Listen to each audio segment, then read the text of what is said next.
Hello everyone, we will continue with our discussions on correlation and fitting of equations. So here we have got a few more functions left in this section to discuss. The next function that we are discussing is the log est function. We will directly go to the function and then I will explain what it is. So we are selecting a cell, going to more functions, statistical and log est. So here it is. See, this function is used to fit the exponential curve y is equal to bm raised to x. That means by using this function we can find the value of b and m for fitting the exponential curve y equal to bm raised to x. Okay, so the arguments are, first you have to give the values of y, then you have to give the values of x. There are two more arguments. Constant, the explanation comes here. Constant is a logical value. The constant b is calculated normally if constant equal to true or omitted, and b is set to 1 if constant equal to false. It means we are actually fitting the equation y is equal to b m raised to x. If you put true here or if you omit it, then the computer will calculate b. അതായത് നമ്മളിവിടെ ഒന്നിൽ true എന്നിട്ടാൽ അല്ലെങ്കിൽ ഇവിടെ ഒന്നുമേ ചെയ്യാതിരുന്നാൽ ബിയുടെ value calculate ചെയ്യും. നമ്മളിവിടെ false എന്ന് എഴുതുകയാണെങ്കിൽ, ഫാൾസ് എന്ന് വെച്ചാൽ കറക്റ്റായിട്ട് ഇങ്ങനെ ഫാൾസ് എന്ന് എഴുതുകയാണെങ്കിൽ ബിയുടെ വാല്യൂ അത് കാൽക്കുലേറ്റ് ചെയ്യില്ല. പകരം ഇവിടേക്ക് നോക്കുക, അറിയാം ബിയുടെ വാല്യൂ 1 ആയിട്ടിടും. സപ്പോസ് ഞാൻ ഈ ഫാൾസ് അങ്ങ് ഡിലീറ്റ് ചെയ്താൽ ഇത് ഇങ്ങോട്ട് നോക്കൂ, ബിയുടെ വാല്യൂ അത് കാൽക്കുലേറ്റ് ചെയ്തിട്ടുണ്ട്. അപ്പോൾ ബി നമ്മൾക്ക് ആവശ്യമുണ്ടോ ഇല്ലയോ എന്ന് പറയാനുള്ള സ്ഥലമാണിത്. നമ്മളെ സംബന്ധിച്ചോളം normally we calculate the value for b, so it's better that you don't do anything there. ഈ ഒരു ആർഗ്യുമെൻറ്റും നിങ്ങൾ കൊടുക്കേണ്ട ആവശ്യമില്ല. It is not for us. So we can just give the known y values, the known x values and then proceed. So here it gives you the value of m and b. The first value is m, second value is b. So logest is used to estimate or to fit the function y is equal to b m raised to x. Now there is one more function that we need, that is the trend function. Actually the trend function is used to find the expected values or the projected values of y. That is, ഇവർ ഈ ഒരു function ചെയ്യുന്നത് എന്നാന്ന് വെച്ചാൽ നമ്മളുടെ given x and y values ഉപയോഗിച്ച് അതൊരു straight line fit ചെയ്യും.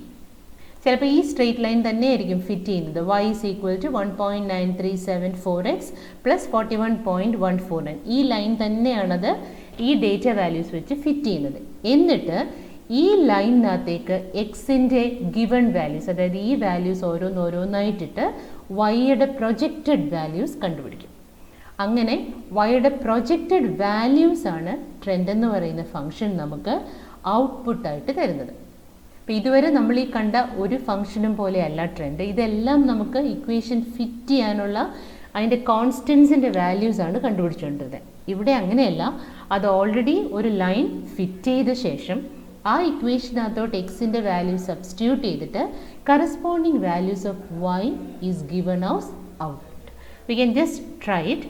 സെല്ലിൽ ക്ലിക്ക് ചെയ്യുക, go to more functions, statistical, then scroll down to trends, EQRST. Okay, trend. See the explanation returns numbers in a linear trend matching known data points using the least square method. All these calculations are using the method that we did. നമ്മൾ എന്താണോ അന്ന് തിയറിയിൽ least square method പഠിച്ച അതേ method ഉപയോഗിച്ചാണ് computer calculate ചെയ്യുന്നതും. അപ്പോൾ ഇത് ഈ നമ്മളുടെ വൈ വാല്യൂസും എക്സ് വാല്യൂസും കൊടുത്താൽ അതിന് കറസ്പോണ്ടിങ് ആയിട്ടുള്ള ലൈൻ ഫിറ്റ് ചെയ്ത ശേഷം ആ ഫിറ്റ് ചെയ്ത ലൈനിൽ എക്സിൻ്റെ വാല്യൂ സബ്സ്റ്റിറ്റ്യൂട്ട് ചെയ്തിട്ട് വൈയുടെ പോസിബിൾ വാല്യൂസ് നമുക്ക് ആൻസർ ആയിട്ട് തരും. Okay, just we can give the values. അപ്പോൾ ആദ്യം കൊടുക്കേണ്ടത് വൈ വാല്യൂസ് ആണ്. അതിനുശേഷം ഇൻഡിപെൻഡൻറ്റ് വേരിയബിൾ എക്സിൻ്റെ വാല്യൂസ് കൊടുത്തു, എന്നിട്ട് ഓക്കെ കൊടുത്തു. നോക്ക്, it gives you A set of values. എത്ര എക്സ് വാല്യൂസ് ഇവിടെ ഉണ്ടോ അത്രയും നമ്പർ ഇവിടെ ആൻസർ ആയിട്ട് കാണും. നോക്കൂ എത്ര എക്സ് ഉണ്ടെന്ന്. 1 2 3 4 5 6 7 8 എക്സ് വാല്യൂസ് ഉണ്ടായിരുന്നു. അതിൻ്റെ ഓരോന്നിൻ്റെയും കറസ്പോണ്ടിങ് ആയിട്ടുള്ള 1, 2, 3, 4, 5, 6, 7, 8. 8 y values കിട്ടി. So what it did was ഈ സ്ട്രെയിറ്റ് ലൈൻ അവിടെ ഫിറ്റ് ചെയ്ത ശേഷം ഇതിനകത്തേക്ക് എക്സിൻ്റെ വാല്യൂസ് ഒന്നൊന്നായിട്ടിട്ട് it calculated the projected values of y. അപ്പോൾ ഇത്രയൊക്കെയാണ് കോറിലേഷൻ ആൻഡ് റിഗ്രഷനിൽ നമുക്ക് പഠിക്കാനുള്ള functions.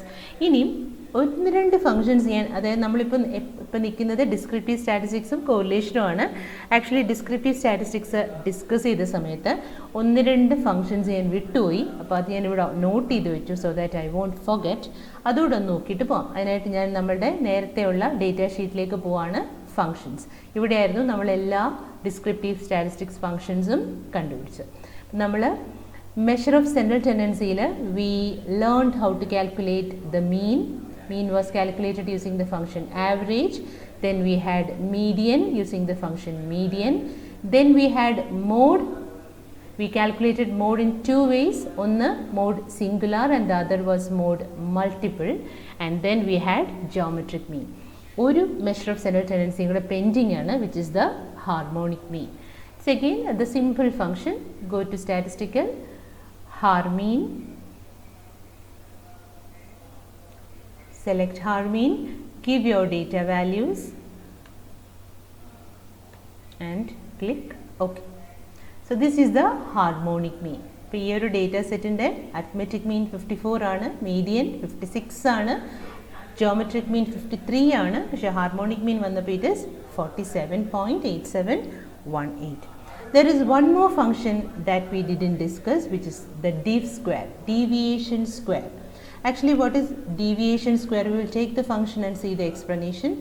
So, div square, A, B, C, D, C, returns the sum of squares of deviations of data points from their sample mean. Means what? Deviation of data point. In other words, difference between observation and sample mean. So it is xi minus x bar. അതിൻ്റെ sum of squares. അപ്പോൾ xi minus x bar the whole സ്ക്വയറിൻ്റെ സം. So ഈ ഒരു function നമുക്ക് തരുന്നത് summation xi minus x bar the whole square. Okay, summation xi minus x bar the whole square. അതിൻ്റെ value ആണ് ഈ ഒരു ഫംഗ്ഷൻ റിട്ടേൺ ചെയ്യുന്നത്. So you have to give the data values and click okay.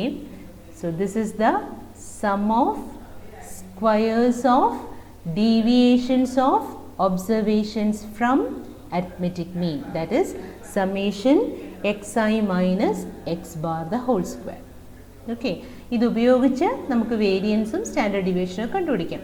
ഈ ഡിഫറൻസിനെ നമ്മൾ ഈ ഒരു വാല്യൂവിനെ 1/n കൊണ്ട് ഡിവൈഡ് ചെയ്താൽ നമുക്ക് വേരിയൻസ് കിട്ടും. കാരണം വേരിയൻസിൻ്റെ ഫോർമുല എന്ന് പറയുന്നത് 1/n summation xi minus x bar the whole square ആണ്. So you can find sigma square by dividing this function അല്ലെങ്കിൽ this value by n. ഇനിയും ഒരു കാര്യം കൂടി നമുക്ക് വേണമെങ്കിൽ കണ്ടുപിടിക്കാം, which is the range. എന്തായിരുന്നു നമ്മുടെ range? Range is actually defined as maximum minus minimum, അല്ലേ? Maximum observation minus minimum observation.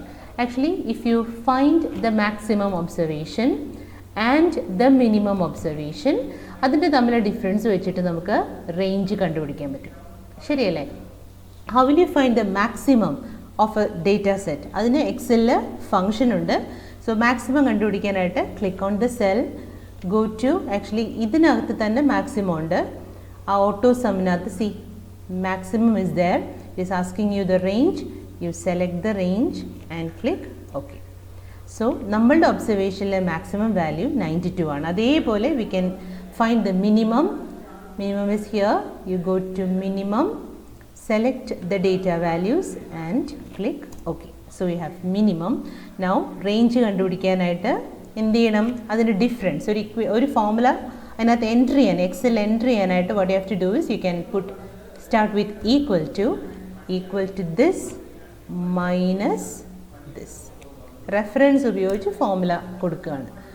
So your range is 71. ഇങ്ങനെ റെഫറൻസ് ഉപയോഗിച്ച് ചെയ്യുന്നതിൻ്റെ ഗുണം എന്ന് വെച്ചാൽ ഏതെങ്കിലും കാരണവശാൽ ഇത് സപ്പോസ് ഞാൻ ഇവിടെ ഒരു 47 പകരം 147 ആക്കുകയാണെന്നിരിക്കട്ടെ, ഓട്ടോമാറ്റിക്കലി ആൻസർ ചേഞ്ച് ചെയ്യും. കണ്ടോ, എവറിത്തിങ് വിൽ ചേഞ്ച്. ഇവിടെയും ആ മാക്സിമം വാല്യൂ 147 ആയതോടെ automatically this was edited and corrected. So that is all for today. We have almost covered first